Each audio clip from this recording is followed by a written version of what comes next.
Okay, so good afternoon. I've been told that the clock is wrong, and I'm of the thought that the sooner we get started, the sooner we can leave. So we're here. I'm Martha Donnelly.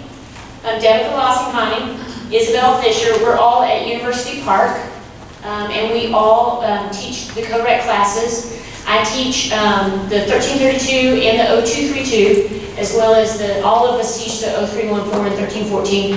Devica also teaches the 0242 and the 1342. And on our campus, we have offered the 0324, but it has not made yet. So we've gotten the rest of them. When we started this, if you can advance that. So when the co-recs came out and we were looking at our options for the co-rec material, we came up and so I thought the slides were boring, so put cartoons in them. Just so if you don't want to listen to me, read the cartoon.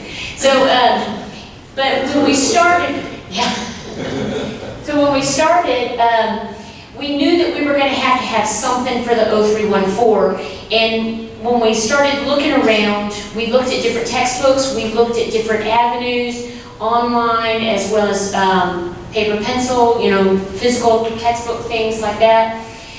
We didn't, we do have a textbook. We use Sullivan College Algebra book, and while it's a good college algebra book, it's not a good co-requisite book. It does have the topics in review chapters, but it doesn't do a good job, we thought, in explanation and in the types of problems that were being asked. So while some adjuncts or some faculty said, well, we could just use this, I agree, we could, but we didn't feel that it would serve the best needs of our students. So when we looked around, we did not want to add to the cost for the student. They were already spending money. We have some instructors. We give our instructors the capability of either doing textbook homework or my math lab homework. They have that choice. Some do better on my math lab, some do better in textbook. The three of us personally use textbook homework. We don't use my math lab homework. I personally like to see the work from the students. I want to see it written down, and I want them to go through that process of writing it down. So we didn't want to add to the cost of them having to buy another textbook or another My Math Lab, course or anything like that. So we were also looking at the cost that it was going to come to the student. Another issue, we were looking at accessibility. We wanted it to be accessible to all students at any time. So what we did was we decided one summer we were probably not thinking straight, and we had lack of sleep. When we decided it, we said, well, we'll just write our own book. So we did last summer. There were 6 of us that were teaching the co-requisite courses that we got together, all full-time faculty. We got together and we kind of divvied it up, and we decided what we wanted to do, and we'll go more into the process about that. But as we're talking about it, we brought 3 copies. We do have it online for the students, so we have a PDF copy on everybody's D2L course, so the students can download it for free. They can print it out, how many ever pages would that they want to print out for free. But we found, we thought, well, some students may want a printed copy of the textbook. So we last fall, we put 20 copies in the bookstore. And they were sold out in minutes. And it was like $15. So we were like, we had no idea that they would want that instead of the free PDF. We were floored. And we were in that transition of going from Follett to Barnes & Noble, so they didn't want to print additional copies and things like that. So this semester, at the beginning of the semester, we made it available in a more broader scale, and it's about $15 if they want a printed physical copy of the textbook. It is shrink wrapped, so they can put it in their own notebook. But we have found that that's what the students primarily use. Some of them do print it on their own from the D2L stuff, but we brought 3 copies, so I'll kind of start those. If you want to take a look at it while we're talking, just just to kind of glance through it. We do have it in PDF form. We also include the syllabus and a calendar that we used the first semester. We have since changed it up. We have 4-day-a-week classes, we have 2-day-a-week classes, and we have 3-day-a-week classes for these, the co-recs. And on our campus, we have one teacher for both the classes. So you can kind of see, kind of keep those in mind. So I will pass along, and I'll pass it. Can we sign up when we get the PDF? I can send it to Wendy, and she can disperse it. Can I ask you a question? I didn't know I should wait for the end. No, go ahead. Okay. How did your 4-day-a-week classes do as far as enrollment and everything? Did they all make? Or? So the first semester, they did, because we did not have any other options. Oh. So they did. They didn't have like a choice about it. The second semester, that's when we started the 3-day-a-week and the 2-day-a-week. The 4-day-a-week, by the most part, did not make. We did have a couple of them make with our superstars, but we found that students wanted the 3-day and 2-day-a-week, even though it was longer in time. They work, right? They wanted that, yeah. So those were more prevalent, and when those filled up and they didn't have a choice, well, plus we had some superstars on 4-day-a-week, but I think for the most part they got canceled, right? Yeah, ours didn't make, that's what I was wondering. Yeah. So the second part, I'm trying to talk to you about why we picked the method of just-in-time remediation. As Martha said, we picked the just-in-time remediation because we were the correct part and the college algebra part or 1342 was taught by the same instructor. So we could pick the method which is just-in-time. And the other reason to pick just-in-time remediation was because of our previous experience where we had used just-in-time remediation with our 01, 10 classes before CORED came in with the NCBUs. So, and the just-in-time had worked, so we chose the just-in-time remediation for our CORED classes. The other reason we chose just-in-time was because Isabella at a conference had met a department chair from Delgado Community College from New Orleans, right? Yeah, so the chair was ready to share with us all the notes and worksheet that she was using as just-in-time remediation at their campus. So that resource was handed over to us. So we used that as our baseline to create the workbooks. Yeah, so that was our reason. I wanted to say one thing about that.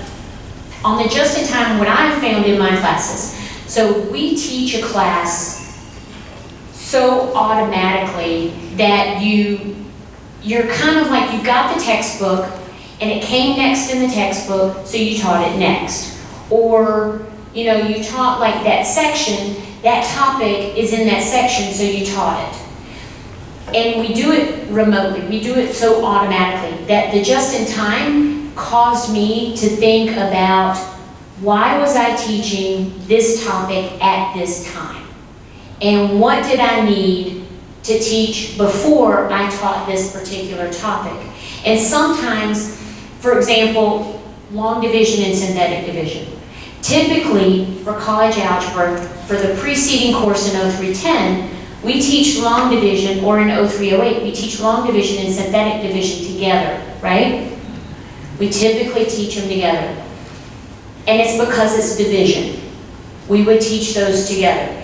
But when I started looking at the college algebra is essential that they pass the college algebra. That's the goal for me, is the college algebra. I want to make sure that you know the college algebra. Well, so when I started looking at it, our book, the students did not use the division until they got to rational functions. And when they got to properties of rational functions to find, like to solve a polynomial, well, not even before rational functions, to solve a polynomial, to find the roots of something that was complex, right? So you have to take the real root and you have to do synthetic division to get to break the equation down, right? So at that time, I taught synthetic division, but I didn't need long division yet because it's not higher than a linear root. So I didn't need it. I didn't teach long division until we got to oblique asymptotes. That's where they actually needed it. So it's little things like that that it caused me to think, why am I actually teaching this topic here?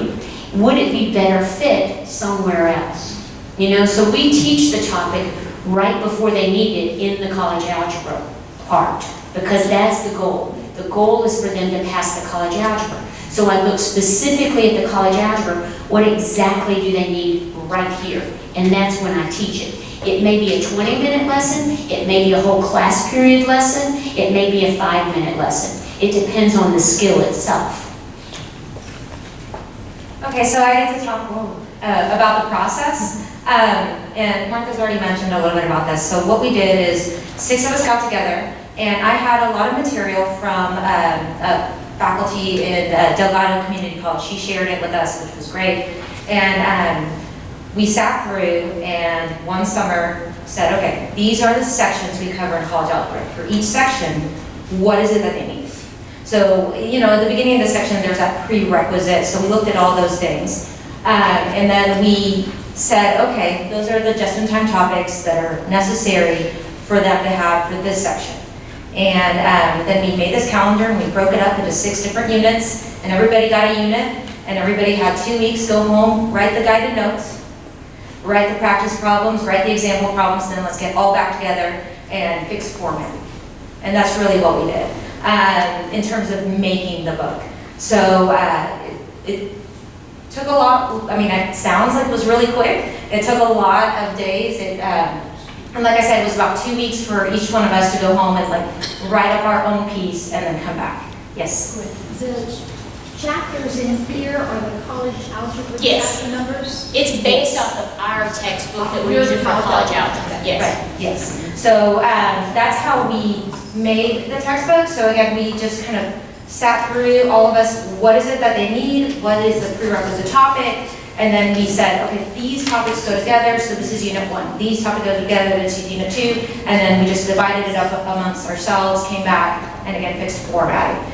So I Talk think about when we met together again, how we edited and stuff like that. Just like when we got together, like different styles, the timing styles. Oh, okay, okay. So yes, that was a lot of fun. So what we said was, okay, everyone please use this font. Everyone please use this type. But we had people who liked math type and people who were using math editor, like editor or whatever. So we had to go through and just change everything. And because we wanted something to look, yes, consistent and uniform, so it didn't look like we were piecemealing everything together. And that did take a lot of work. So like I said, it sounds like it was fast, but we did make sure that what we were giving the students was something that looked professional. So it wasn't something that they thought that my instructor just kind of threw together. So, so we have had some improvements since then. That first semester, so in the fall, the first time we used it, we met about once a month, the people who were teaching the classes. And we talked about, okay, what kind of edits do we need? What kind of corrections are necessary? Because some of us made mistakes. I was guilty of it. I put the wrong answer for something. My students were like, but that's not the right answer. I'm like, you're right, I'm wrong. I'm human. Yes, in the very back there's answers for the practice problems. But then we also talked about what was working and what was not working. So, for example, we had, and I can't remember the section because this was last semester, but we had a section where we were adding and subtracting radical expressions.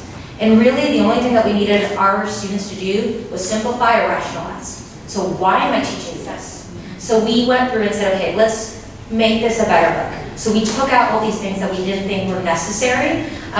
So yes, maybe it's a skill that they needed or they might need for a calculus class or something else on the road.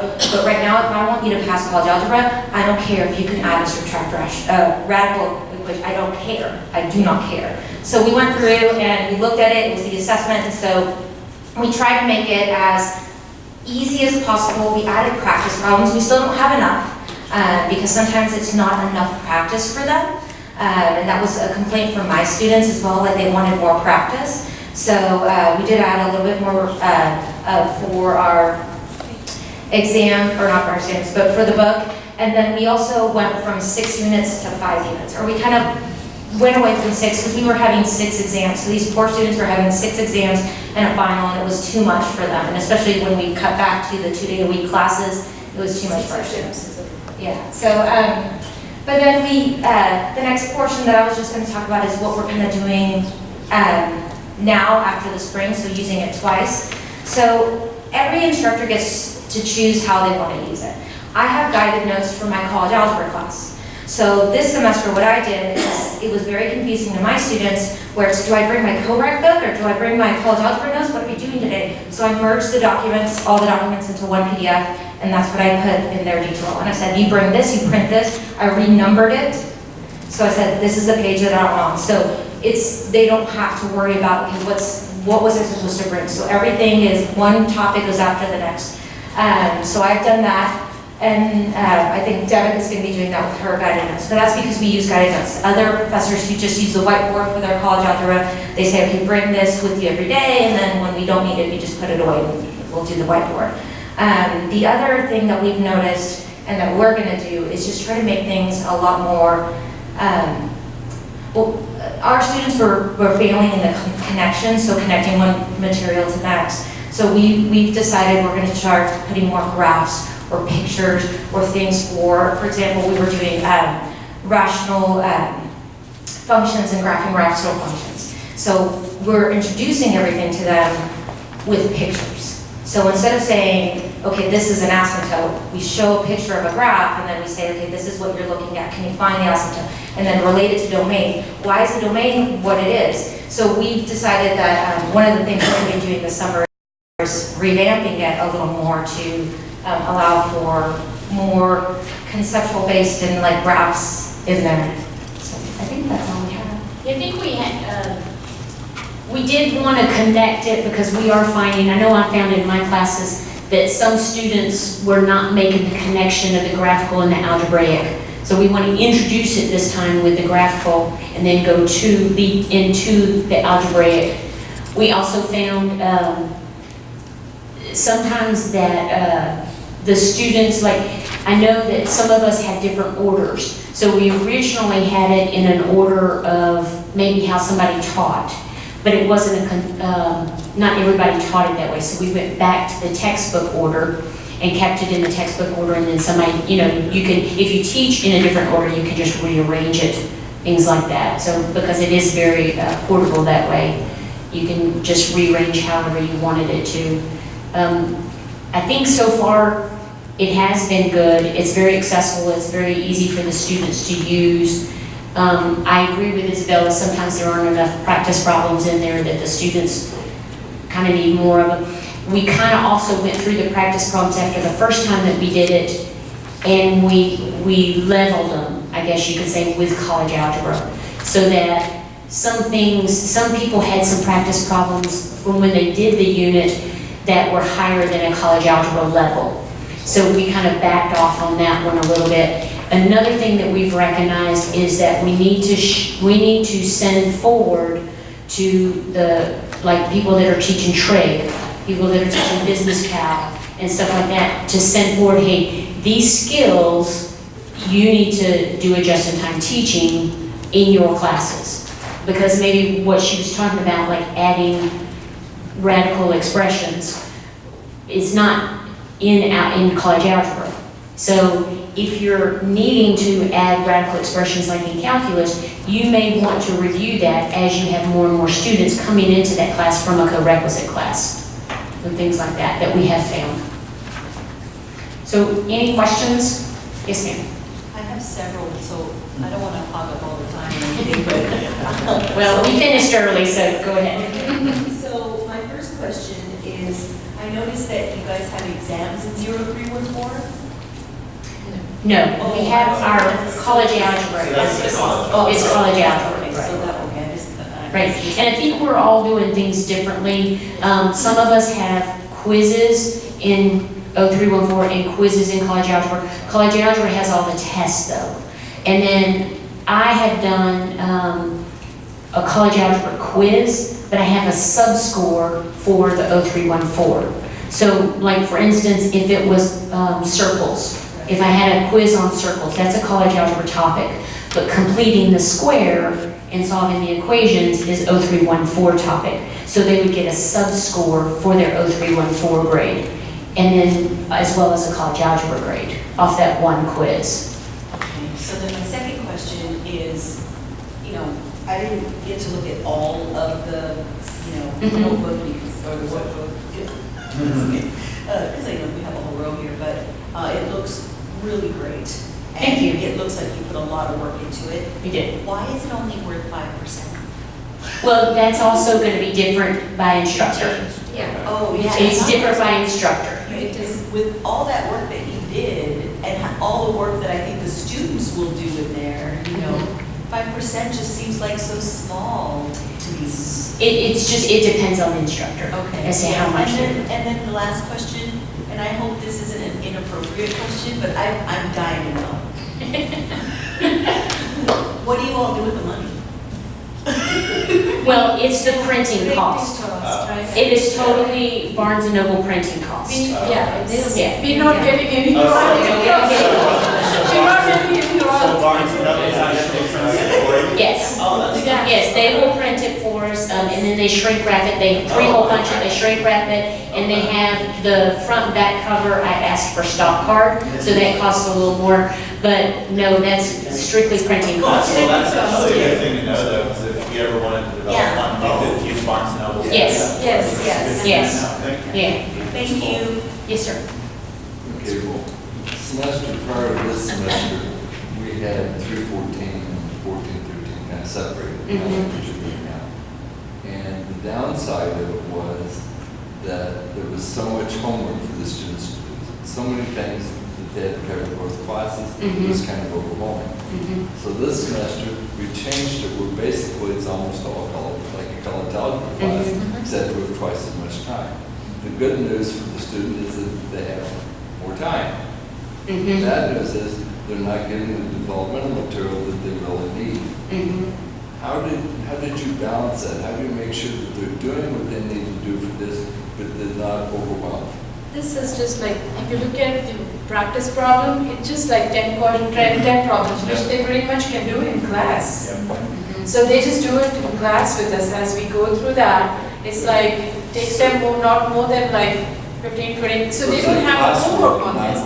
Maybe there are some questions that are left over that we say you might want to finish this, because when you're talking about the 5%, they have to finish that code-write work. But remember, in the college algebra, when they're doing their college algebra homework, they're still practicing all these skills in order to do the problems. So it's just in time. Yes. So are you basically using this in class like a supplement? I mean, you're teaching whatever going on in college algebra, and you know they need the skill for that day, so you're having work those problems as well. So we might take like half our breather, we're gonna look at this topic.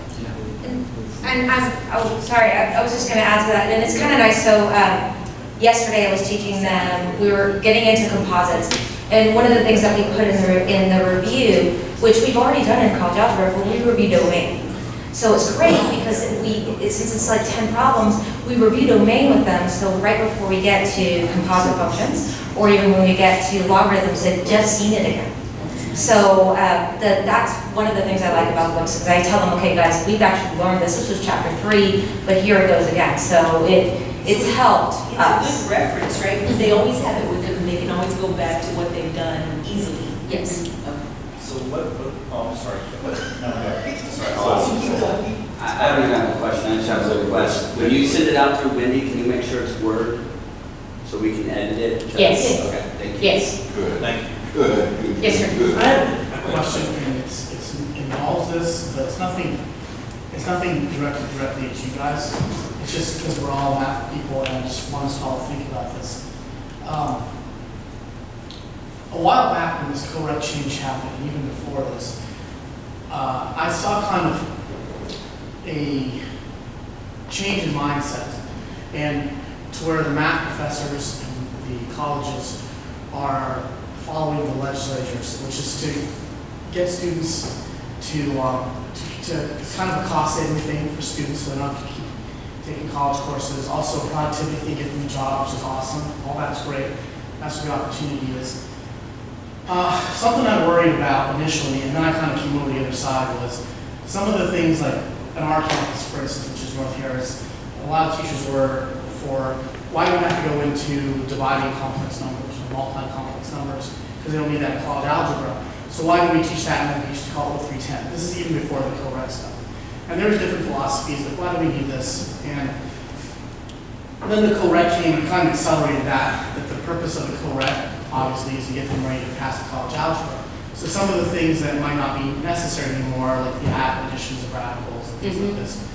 And I actually, at first, kind of fought that because I think, well, we're diminishing the rigor. But then, from a certain point of view, I said, okay, but the purpose of the co-rec is so that you can pass the college algebra.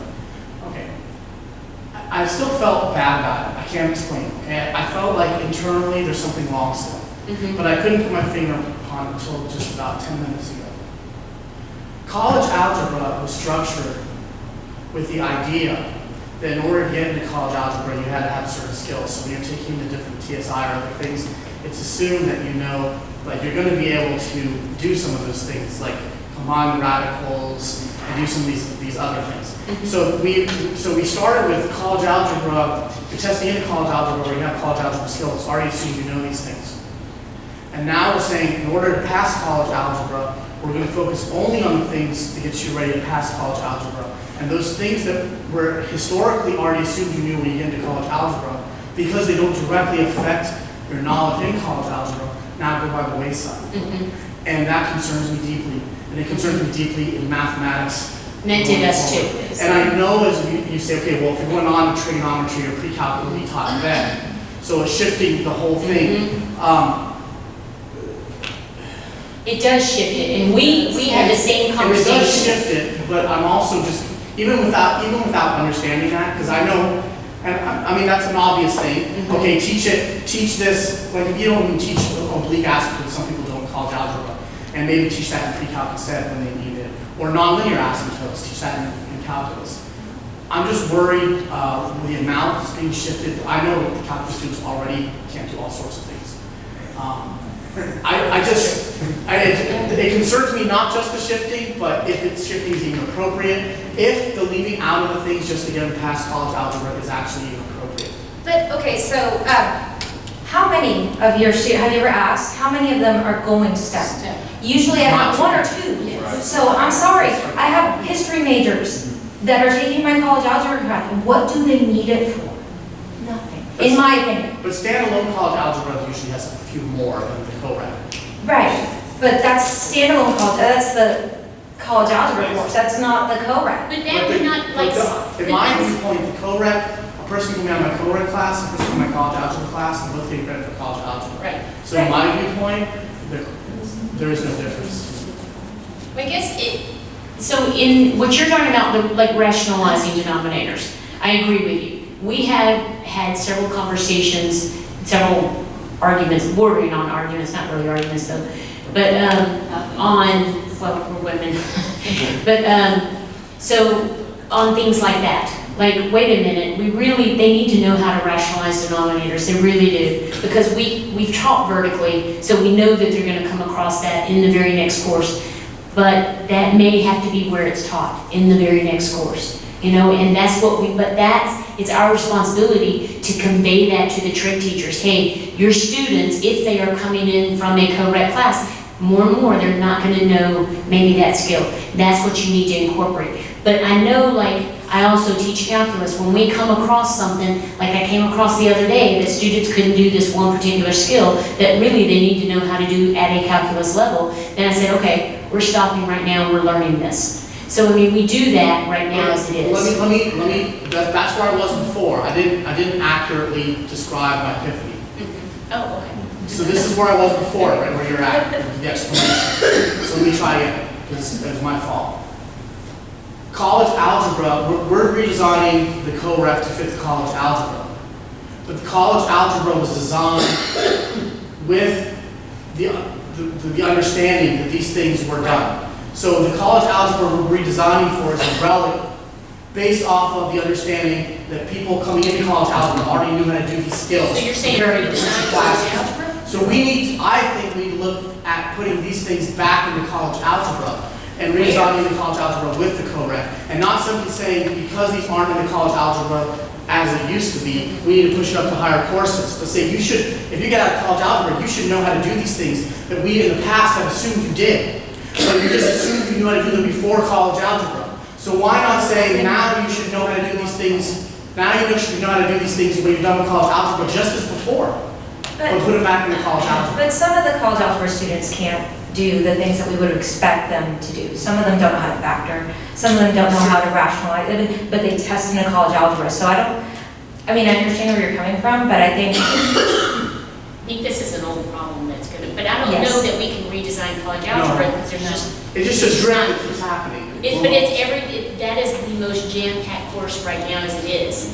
And I can't see how we We'd navigate have it. to put multiplication tables in. And now we're going to get 0308 students. So I think a lot of this is perspective though. So if you think about it as a math person, when you add radicals, when you add logs, when you add trig functions, you're not doing anything different. It's all distributed log. Right. And if you show your students that, you don't need to go into teaching every single one of those. There's a lot of things in math that carry over into, and it's just about, it's not really about learning a new skill, it's about learning a different way to look at it. So that you see it's the same as the previous one. And so I think if you do that, you can still teach them how to add radicals, and you don't have to actually do it, like, you know what I'm saying? So, yeah.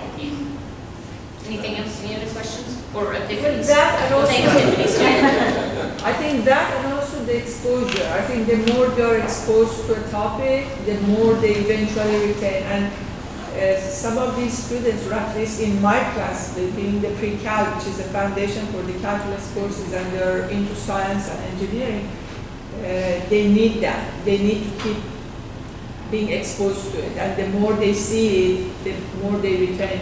And I think you've got a point. I mean, look at how many courses and how many times we hit domain. You know, how many courses and how many times in that course do you talk about domain? It's the exposure. And how many times do they still not get it? From the workbook, do they submit sheets to be graded?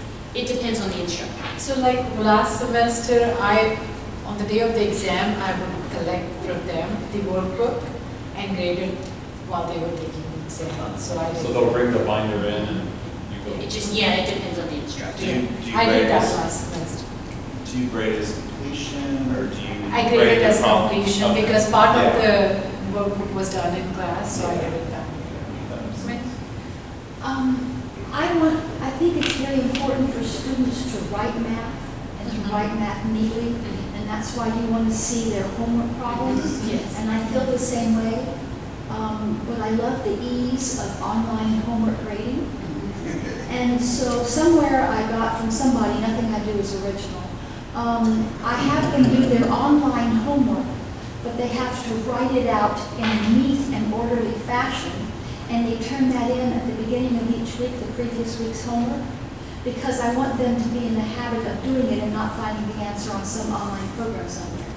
So they turn in their written work, and then to incentivize them to do it, I give a quiz. And the quiz is over the previous week's homework, and you can use the previous week's homework to do the quiz. And then a couple of the questions, and half of the grade of the quiz is having the written homework. So if they don't do their homework, they're penalized twice, both in the homework and in the quiz. And the quiz questions aren't usually the problem. They're just a couple of questions. Oh, for this week I did, what's the formula for compound interest for a continuous compound? It gives me the two middle steps from finding an inverse. So things that they should have put neatly into their homework had they done it properly. But and somewhere, I don't know where I got this from, but it just works to mesh both worlds. That I have good written work, and if their stuff isn't good, I'm able to flip back and look and see why. If they got 100, I don't have to touch it. Anyway, that's just, somewhere I got it, I don't know where, but it works for me. It's a good idea. If a student is absent and they miss the. They get 50%, they get 50% on the quiz. It just depends on the instructor. So some instructors will take weight work, some won't. And it just depends. How much graphic do y'all do? You said something I've believed in a long time. You got your analytical and you got graph, and they're the same thing. I do graphing. I do a lot of graphing. I think overall we probably do. We just don't introduce this topic that way. And that's what we want to switch. We want to flip and introduce the topic in a graphical nature, then go to analytical, instead of starting analytical and then going graphing. Are you gonna put any graphical stuff for them to do in Yes. the book? Yes. That's what we're going to do this summer to like introduce topics that way. I had mine, use a free graphic program that's online, so they're supposed to download it, some do, some don't. And one nice thing about this free program, I was thinking about, but the other thing is you can save files. Is it Desmos? No, I don't know about that, but I Yeah. have, What's that, That's this one you what you use? Which one's the one that you use? I'll have to send you the link. Oh, okay. But like I said, and the cool thing for them, if they are gonna go on, they've got a program, they've got some files that they, have already done. They sort of, it's not too hard to learn, because I learned it, okay? I know about 20% of it, is what it does. Every once in a while, I'll go slow, okay? Does this too. But it gets them, with technology, which they're very good at, but it's such that they can use what they've done in the tree course, or, if they go on or not, or if you can save the files. I don't know a better online free thing that does that. If somebody knows, I'd like to know. Yeah, it's say what we can save the files. So what I do is I use a class, okay? And then what I do is I put those files on D2L. So they can go in and clone what I did, Yeah. review what I did, because you can click and it'll take the graph off, or click, or take your, whatever you've put in print on there, and then they can go and play also. So it's a tremendous learning tool, and I know we all would have loved to have had that when we went to school, so we could check, your analytical, you put it on there, and we can check what we've done. God, man, I would have been really happy to have a cheat on it. Yeah. What program is that? I don't know. I use Desmos. It's not Desmos. It's not Desmos. It's cool. I can Is give it you my, Wolfram? Is it Wolfram? no, it's not mathematics. I use mathematics. No, Wolfram is Wolfram different. Alpha. Wolfram. No, it's not. GeoGebra. It's pad. Yeah, It's pad something. John. You want me to put, I can put my email up there, and you can email me, and I'll send it out. No, it's not the Sketchpad, but I mean, that might do it. I was just wondering if there was some other freebies out there. I have a question. I'm curious because I'm here more for information purposes. I've been wanting to do a co-requisite class, but I'm coming from a positive standpoint. I have my concerns. I teach the standalones, but like one of my colleagues had mentioned, and others, so I see the positives. I saw your workbook, but I also teach the upper level courses along with college algebra courses at upper level. And on the one hand, I have my concerns, particularly when I say to students, okay, we're working with the difference of two squares, and I have students who are, what? And then I'm hearing, and this is, please do not take this in the wrong way.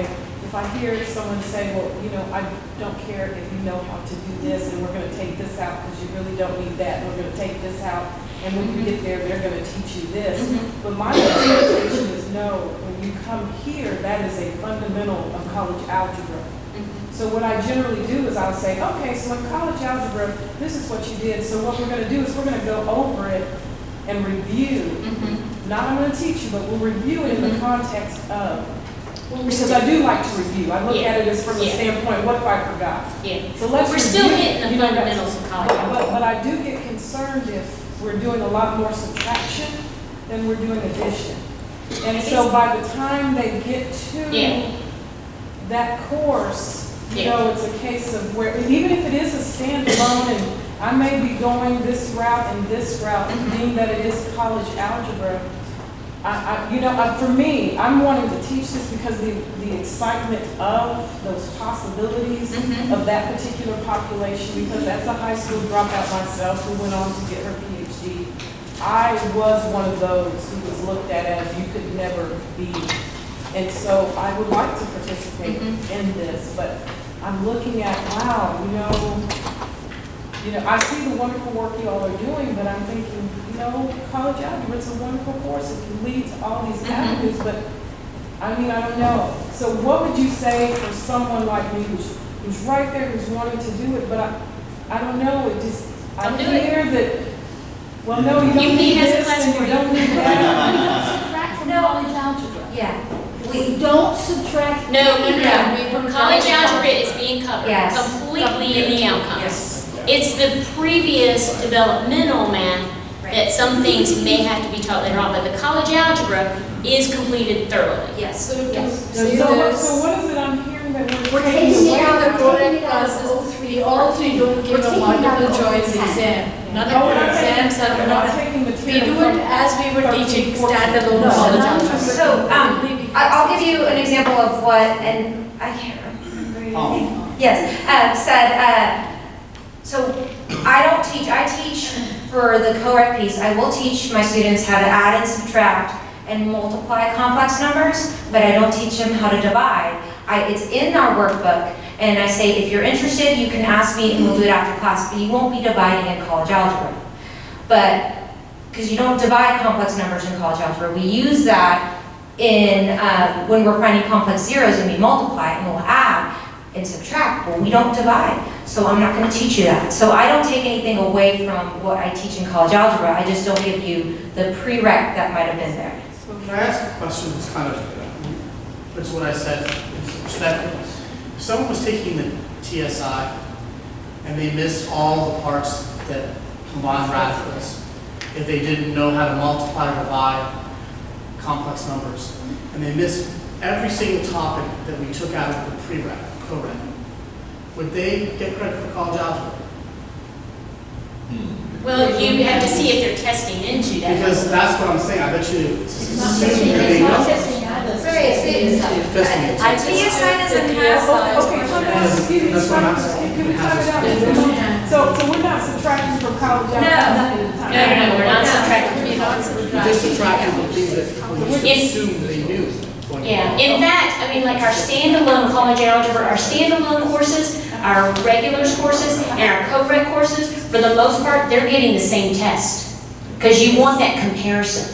So they get the same test.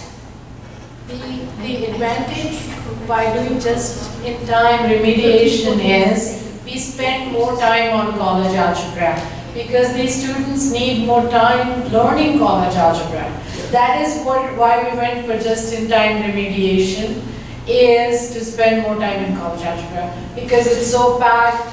Even standalone college algebra, you don't get time. This is giving us that advantage, and that advantage at UP is one instructor is teaching both classes. So we are using the correct time onto college algebra. And I don't think that by not teaching certain topics, you've really changed anything, because to be quite honest with you, when I have students come into trig, they don't know how to do some of this stuff anyway. I reteach it in trig anyway. That's I what go I'm over doing how the to same thing. rationalize. And every student has a different gap in They're their all learning. exact. Yeah, actually, I have an analogy I use with them that if you do everything as a solid piece of cheese, and every time you dump something, there's a hole of Swiss cheese, and then I make a joke that there's no cheese left if you have too many holes, you're trying to fill them. So, yeah, you're right, they're all in different places, so. They're in different places anyway. And the goal is to get through college algebra. I typically tell my new students, I'm like, okay guys, you learned this probably 9th or 10th grade, because my kids in those classes, so this is when you learned it. So you have to reteach some of the algebra, you don't get that in college algebra, you have to reteach it. And even in Cal 3, I'm like, remember this? And they're like, no. Yeah, you're right. Now you do, because I'm going to tell you. Yes, ma'am. My colleague in the back clarified it for me. So we're not taking out anything from the No. correct college algebra. No. That's the, I just need that clarification. No, and if you would like to teach a class at UP, come on. No, I misunderstood that. I thought we were talking Yes. about that we're taking. No, we're talking about remedial topics. Okay. that may have to be taught later on. Yes, ma'am. So I completely agree with what you're saying. So I'm actually doing the same thing because, so like for me, my college algebra students, so I have, oh Lord, the words. I have a cohort for my 0314, and that cohort is in my college algebra, but I also have credit ready students in my college algebra. Y'all with me? Mm-hmm. Oh, bingo, right? Mm-hmm. Yeah. So what I'm finding is I'm reminding them in the college algebra just tiny bit about like, so square root of a negative, what do you get? And the correct people are seeing it already, but what do they really need? Well, they need to know that, right? And of course, I'm going to teach them the other parts like adding, subtracting, multiplying, complex numbers, like what you said. And then, the division, but not to a scale where it's those fun division ones, And my question, so I want to say that, and my question is so in your co-rec, do you do any tests or any kind of exam at the end or anything like that? Specifically for the co-rec? For the co-rec. No, we do it for the college algebra. Okay, thank you. I just do quizzes. It's And primarily by quizzes, chapter homework. And your participation, and do y'all have any participation attendance? This was, type I of don't. thing? I did last semester. This semester you have some online co-rec quizzes that I made I just created them in D12. And that's 50% of your grade. And the other 50% of your grade is the college algebra quiz because it counts twice. And that's it. I don't think we use participation. College algebra quiz counts as their co-requisite grade. Yep. Oh, that's tricky. I like it. So that's what I mean, because the state allowed it, so, I mean. Well, and kind of the the other reason I way. like that is because what I did in the fall, I just gave them too many assignments. I'm gonna lecture y'all like nobody's business. Yeah. Like, and I lectured in both classes, which, that just was not a good result. And then I did all kinds of homework and quizzes in both of them, and I overwhelmed them. Yes.